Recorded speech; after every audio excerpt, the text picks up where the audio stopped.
The last part of solving equations is solving with multiple angles. So that's when we have a tangent of, instead of x, it would be like 2x or 3x or 4x or anything like that.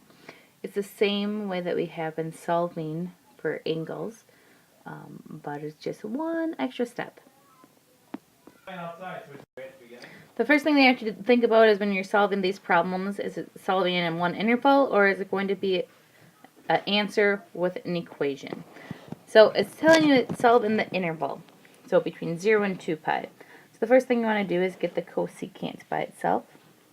Cosecant 2x would be equal to square root 2. And then I can rewrite cosecant as 1, whoops daisy, 1 over sine of 2x is equal to square root 2. Remember, that's like over 1. So then I can take the reciprocal on both sides. So now my actual equation is sine of 2x is equal to 1 over square root 2. Now this is where I'm going to find my two answers. So it's positive, so all sad, and my opposite is 1. My hypotenuse is square root 2. Opposite is 1. Sorry, opposite is 1, or 1, and hypotenuse is square root 2. So remember, we only do this so that we can figure out what our reference angle is, or our actual angle in this case. So my angle here is 45, because it's a 45, 90 triangle. So this one's also 45. So the two angles I'm dealing with is 45 degrees, and we're dealing with 135 degrees. You have to change both of those into radians.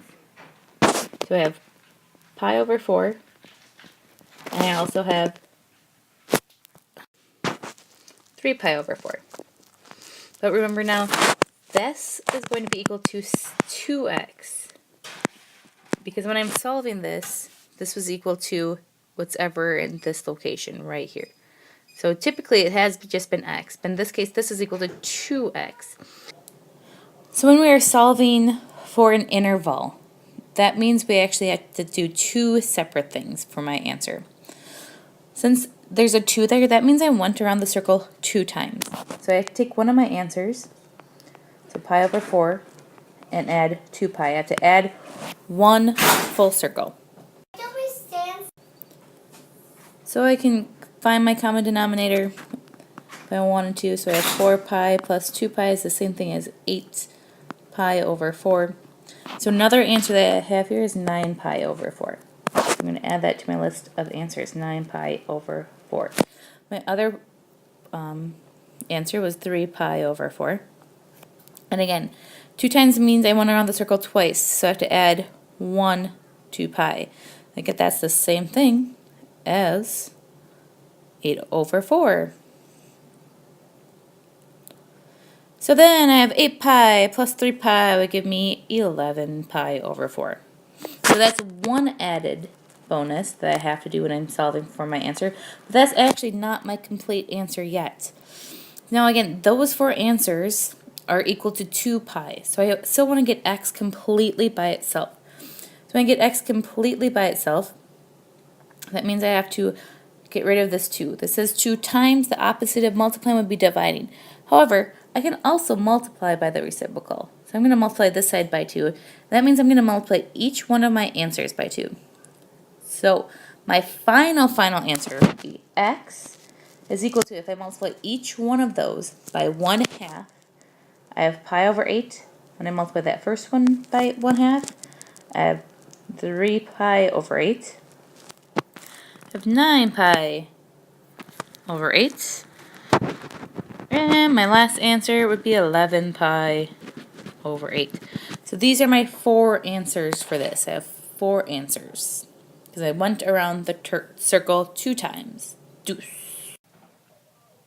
Solving, again, it's still in the interval 2 pi, 0 to 2 pi. So in each parenthesis, I already have one trig function, so I'm going to set both of these equal to 0. Once you set them equal to 0, then you want to solve for whatever the sine or cosine that you were doing. So on the left-hand side, it's sine of 3x. Right-hand side, it's cosine of 4x. So now we want to draw a picture. So my 2 pictures When sine is -1, remember that's your y value. So this is 0, -1. And my adjacent is 1, my hypotenuse is 2, so that means across would be square root 3. Again, we don't have to write that in for these problems, but it might help you figure out what the angle is. So my reference angle here would be 60. My actual angle here is 60. So I have my two different answers. In this location, this angle in radians is 3 pi over 2. But remember, that's equal to 3x. Okay. On the other side, we have 4x is equal to, we have two different angles. We have our 60 degrees, which is the same thing as pi over 3. Oops. And we have this long angle, which would be 300 degrees, which is 5 pi over 3. So again, because I'm on an interval, there's two separate things I have to do with whatever it is equal to. So I have a 3x and I have a 4x. So for my 3x, that means I went around the circle 3 times. So I take my original 3 pi over 2. I have to add 2 pi. That's the same thing as 4 pi over 2. And that would be equal to 7 pi over 2. And then I have to take that, 7 pi over 2, and add another full circle because I went around 3 times. So that'd be 11 pi over 2. So my three answers that I have here, I have my, when I'm going around the circle once, twice, 3 times, and again this is equal to 3x. So this is not my final answer yet. That says 3 times x. I have to multiply that by 1/3. I have to multiply that by the reciprocal, so I have to multiply this whole thing by 1/3. Whoops. So each and every problem here, move this up a little bit, I have 3 pi over 6, 7 pi over 6, and 11 pi over 6. Now if you can, you should simplify, meaning the 3 pi over 6 there, I can simplify that to be just pi over 2. So here are my first set of answers. I am not done yet though, so I'm going to box these in because that's with my first set of answers. Second set of answers, if I look at my 4x with my cosine, again I went around the circle 4 times, 4 different times.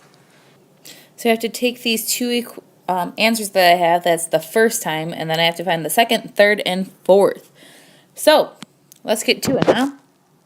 I have pi over 3 plus 2 pi, that's another circle, so this would be my second time, which would be 6 pi over 3. And that answer would be 7 pi over 3.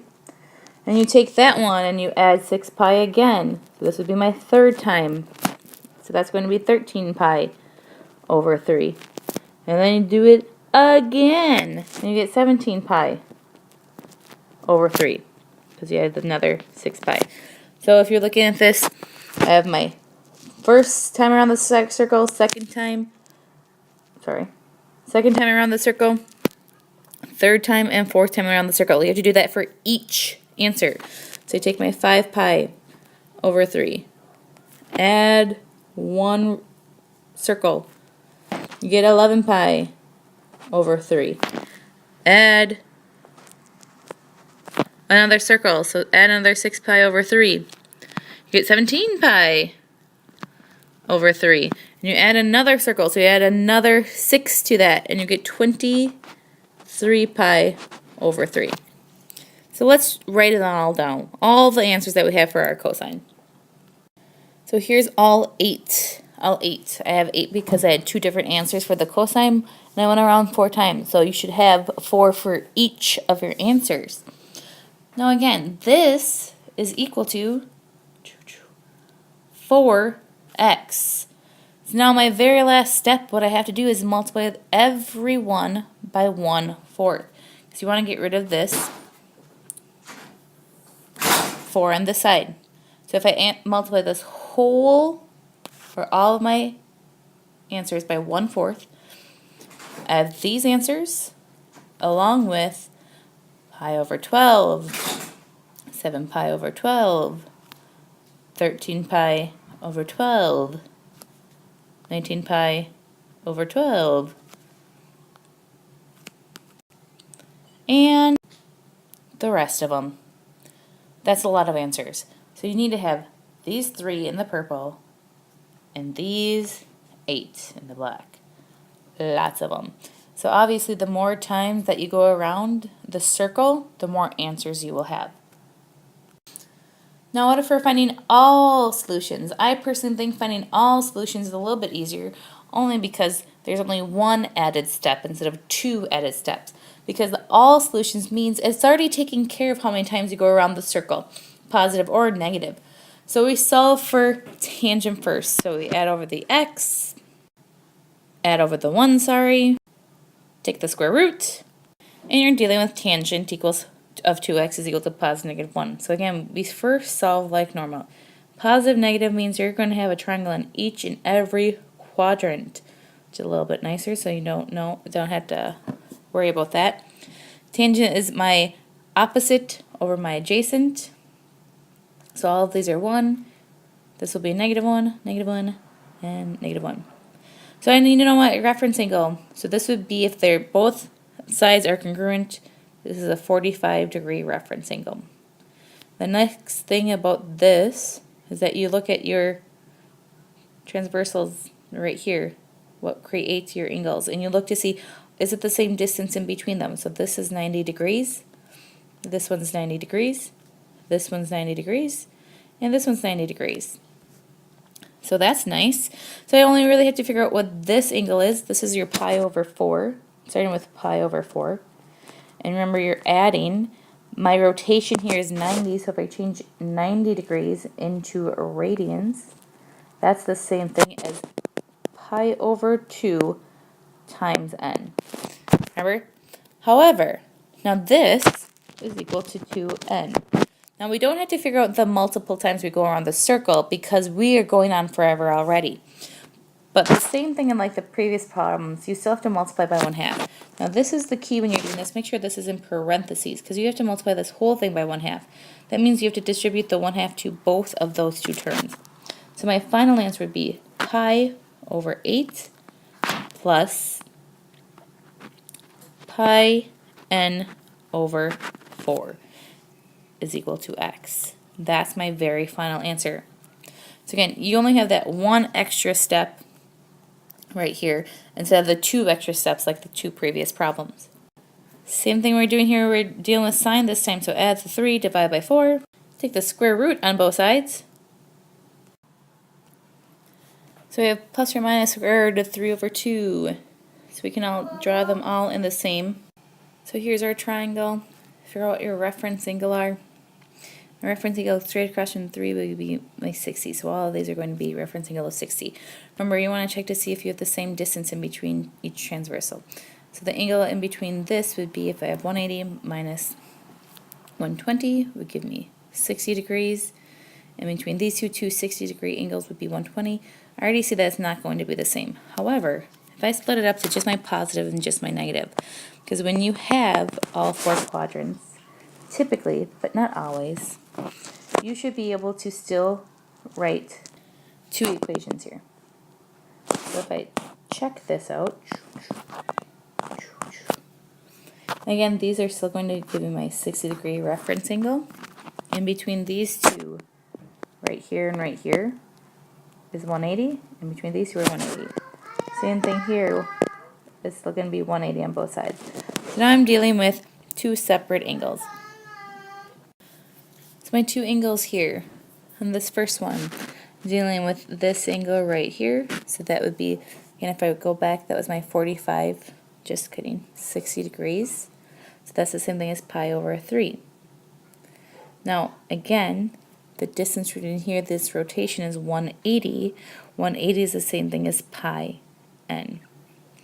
For my second one, I'm dealing with this angle in this location right here. So that's 120. That's the same thing as 2 pi over 3. Same thing, my rotation is 180 degrees. That's pi n. But remember, this is equal to 4x. Both of these are actually equal to 4x. So I have to multiply the whole shebang by 1/4 in order to get my x by itself.